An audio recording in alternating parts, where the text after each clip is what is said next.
In my interview with President Bush, I asked him about events in Egypt and whether, in light of all we have seen in the Arab Spring, he pushed too hard for democracy in the Middle East. No. I think what you're saying is an evolution. Democracies take a while to take root. Has the Arab Spring been a good thing or a bad thing for America? I think a good thing. Even though the tumult we've seen? Sure, it's tumultuous, but it's a good thing in that people are demanding their rightful place. And they overthrew a corrupt regime in Tunisia. They were unhappy with leadership that wouldn't listen to them in Egypt. But the lesson of September the 11th is that in order to have long-term security for the United States, democracies need to emerge. We'll have more of my interview with President and Mrs. Bush later, but joining us now, George Will, ABC's chief global affairs correspondent Martha Raddatz, David Ignatius of the Washington Post, and Michael Rubin of the American Enterprise Institute. George, all politics is local, even here, so let me ask you the parochial question. Is what has happened in Egypt, the overthrow of the Morsi government, good or bad for the United States? Well, it's hard to rejoice in the overthrow of democratic forms, although it's hard not to rejoice in the overthrow of a Muslim Islamist government that threatened to screw down an anti-modern tyranny that would be difficult to reverse. That said, when this began in Tahrir Square against Mubarak, the unrest in Egypt, there was much talk about all the young people with their smartphones accessing the social media, missing the fact that half of Egyptians live on less than $2 a day. Smartphones are not the symbol. That is the symbol of Egypt. Now, Egypt's choice today is between two flavors of tyranny. One is tyranny fueled by religious extremism, and the other is tyranny leavened by corruption. That would be the tyranny of the army, and that's probably what they'll get. And Michael, you've basically applauded this coup, and you're an advocate of democracy and around the world. Explain it. And this is a coup, right? This is absolutely a coup. I'm not going to do the Washington quibbling, but what the Muslim Brotherhood was basically saying is you either jump off the cliff with us or we shoot you. Ultimately, democratization is a process. It's not just about elections. It's also about rule of law. It's about basic human rights. It's about popular participation. And it seemed that Mohamed Morsi increasingly was saying, no, it's just about elections. It's about majoritarianism. And the Egyptian people pulled back, and they certainly did participate with 20 million plus signing petitions. There's a tweet going around among the Egyptian opposition now that the Muslim Brotherhood is like the measles. You get them once, and then you're immune. Let's hope that's the case if the Egyptians push forward with a quick transition and new elections. That should be the United States policy to ensure that those new elections take place as soon as possible. And Martha, that does seem to be what the White House is pushing for. But the president did his meetings in the Situation Room as soon as this was happening. They came out and said they were deeply concerned. Then we saw John Kerry in Nantucket on his yacht. I mean, the State Department said that he was working very hard. Only an hour on the yacht, apparently, even though he's only been Secretary of State for about 6 months. He was in Nantucket. But how concerned truly is the White House with what has happened? Well, I think they are concerned. I mean, they're concerned going forward. They're concerned about violence, but it's exactly what George said. I think there's kind of this feeling that, okay, well, the Muslim Brotherhood is not in control anymore.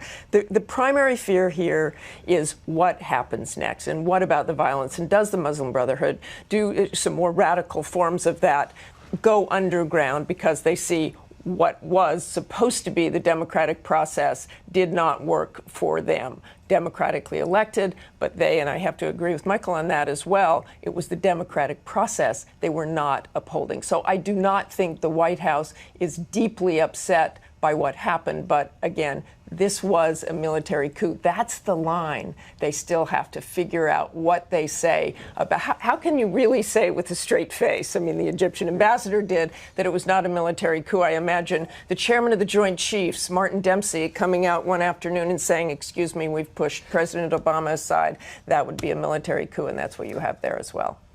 And I mean, if you look at what Morsi had done, though, right, David, and I know you were very critical of Morsi, and you were critical of the administration for being too tolerant of what Morsi had done.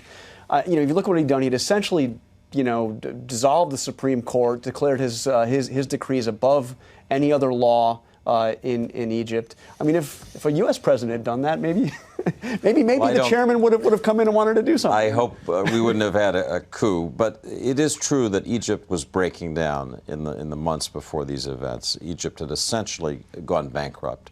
By June, it was bailed out only by international charity. There were efforts to get Morsi to compromise, to reach out to the opposition, to find some broader base for governing, and he didn't do it. The U.S. used all kinds of intermediaries, most recently Qatar, which has been the biggest financial supporter of Morsi. He refused that. I think the view in the White House today is, perhaps naively, Egypt and the United States get a do-over in Egypt. The first iteration of democracy after the revolution really didn't go well by anybody's account. And now there's an attempt to try to do it again. I think the strategy is to try to split the Islamist forces in Egypt. It's very interesting that one of the groups that supported the coup was the more conservative Salafist group known as the Noor Party, to the right of the Muslim Brotherhood. And so the hope is that you can pull enough Islamists away, give them jobs in the new government. The reason that Mohammed al-Baradei will not be prime minister is because he wasn't acceptable to these Islamists, and they want to have them part of the group. So then that's the idea. Quick elections, I've heard the goal is 6 to 9 months. Pump a lot of money from the Gulf, from Saudi Arabia, UAE, into Egypt, and get Egypt rolling again. Although it's interesting, the moderates, such as they are in Egypt, do not consider this a coup. They consider this, basically the military came to the aid of the people. And one of the problems the administration has had, people I've spoken to, is you label it a coup. First of all, you have the legal implications that you have to cut off aid, but you also send the message to moderates in Egypt that you're once again kind of backing the Muslim Brotherhood, and the administration's taken a lot of heat over there. I absolutely think you're right. The criticism I have of the administration is all too often it seems that President Obama is like a blackjack player that only wants to place his bets once he sees all the other cards on the table. And rather than studied neutrality, the impression Egyptians get is that we're always double dealing for the other side. So every faction in Egypt assumes we're working against them, and that ultimately creates an undercurrent of anti-Americanism. I think one of the best analogies we have to what happened in Egypt is what happened in Honduras in 2009 when the president of Honduras had violated the Constitution. The Supreme Court ruled against him. He ignored it. And the military went ahead, sponsored a coup. The United States condemned it, but Honduran democracy is better off today for what happened after they had subsequent elections and so forth. But I would agree with George and David that the biggest untold story is what's going to happen with the Egyptian economy. Martha? We still see, as Americans, democracy through our own rose-colored glasses. I really think we do. We talk about, oh, it's going to be different there, it's different in these other countries, but we still expect that. And I think that's the hardest thing for Americans to let go. It is, they will get a do-over here. Now, what does the next democratically elected president in Egypt think about his future? He may have to play it a little carefully there. I don't know what message that is, but it's just different. It's a different culture. This was their first democratically elected president, and he didn't abide by a democratic process, even as they wanted it in Egypt. There was a military coup in 1952. You had 6 decades of military rule, a brief moment of democracy, but there's no democratic culture to fall back upon. I don't think there's a danger of a civil war, because a civil war means not just 2 sides, but 2 armies. And there's only 1 army in Egypt. And a well-respected army. Certainly but isn't the message to Islamists here is that democracy is not for you? You may get elected, the election is going to be overturned.